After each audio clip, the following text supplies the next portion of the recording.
शिवपुराण श्री रुद्र संहिता तृतीय खंड तीसरा अध्याय। देवताओं का हिमालय के पास जाना। नारद जी बोले, हे ब्रह्मा जी, हे महामते, आपने अपने श्रीमुख से मैना के पूर्व जन्म की कथा कही जो कि अद्भुत व अलौकिक थी। भगवान, अब आप मुझे यह बताइए कि पार्वती जी मैना से कैसे उत्पन्न हुई और उन्होंने त्रिलोकीनाथ भगवान शिव को किस प्रकार पति रूप में प्राप्त किया। ब्रह्मा जी बोले, हे नारद, मैना और हिमवान के विवाह पर बहुत उत्सव मनाया गया। विवाह के पश्चात वे दोनों अपने घर पहुँचे। तब हिमालय और मैना सुखपूर्वक अपने घर में निवास करने लगे। तब श्रीहरि अन्य देवताओं को अपने साथ लेकर हिमालय के पास गए। सब देवताओं को अपने राज दरबार में आया देखकर हिमालय बहुत प्रसन्न हुए। उन्होंने सभी देवताओं को प्रणाम कर उनकी स्तुति की। वे भक्तिभाव से उनका आदर सत्कार करने लगे। वे देवताओं की सेवा करके अपने को धन्य मान रहे थे। मुने, हिमालय दोनों हाथ जोड़कर उनके सामने खड़े हो गए और बोले, भगवान, आप सबको एक साथ अपने घर आया देखकर मैं प्रसन्न हूँ। सच कहूँ तो आज मेरा जीवन सफल हो गया है। आज मैं धन्य हो गया हूँ। मेरा राज्य और मेरा पूरा कुल आपके दर्शन मात्र से ही धन्य हो गया। आज मेरा तप, ज्ञान और सभी कार्य सफल हो गए हैं।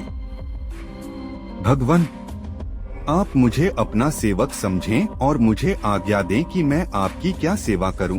मुझे बताइए कि मेरे योग्य क्या सेवा है। गिरिराज हिमालय के ये वचन सुनकर देवतागण प्रसन्नतापूर्वक बोले, हे हिमालय, हे गिरिराज, देवी जगदम्बा उमा ही प्रजापति दक्ष के यहाँ उनकी कन्या सती के रूप में प्रकट हुई।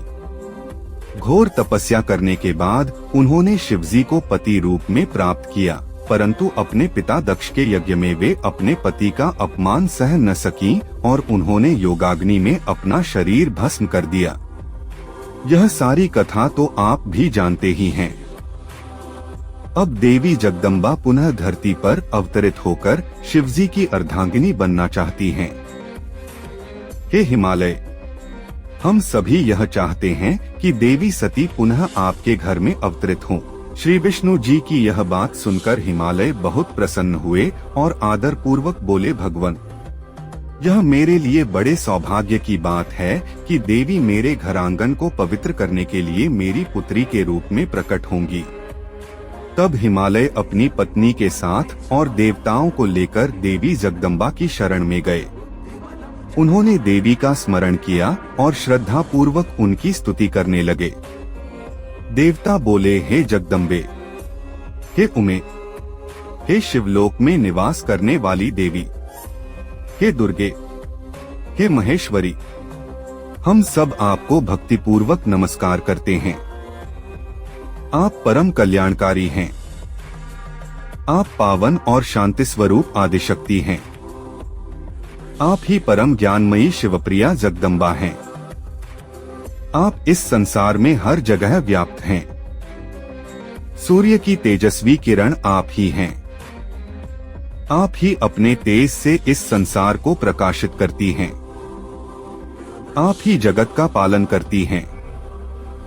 आप ही गायत्री, सावित्री और सरस्वती हैं। आप धर्म स्वरूपा और वेदों की ज्ञाता हैं। आप ही प्यास और आप ही तृप्ति हैं। आपकी पुण्य भक्ति भक्तों को निर्मल आनंद प्रदान करती है। आप ही पुण्यात्माओं के घर में लक्ष्मी के रूप में और पापियों के घर में दरिद्रता और निर्धनता बनकर निवास करती हैं। आपके दर्शनों से शांति प्राप्त होती है। आप ही प्राणियों का पोषण करती हैं तथा पंचभूतों के सार तत्व से तत्व स्वरूपा हैं। आप ही नीति हैं और सामवेद की गीति हैं। आप ही ऋग्वेद और अथर्ववेद की गति हैं। आप ही मनुष्यों के नाक, कान, आँख, मुंह और हृदय में विराजमान होकर उनके घर में सुखों का विस्तार करती हैं। हे देवी जगदम्बा, इस संपूर्ण जगत के कल्याण एवं पालन के लिए हमारी पूजा स्वीकार करके आप हम पर प्रसन्न हो। इस प्रकार जगतजननी सती साध्वी देवी जगदम्बा उमा की अनेकों बार स्तुति करके सभी देवता उनके साक्षात दर्शनों के लिए दोनों हाथ जोड़कर खड़े हो गए।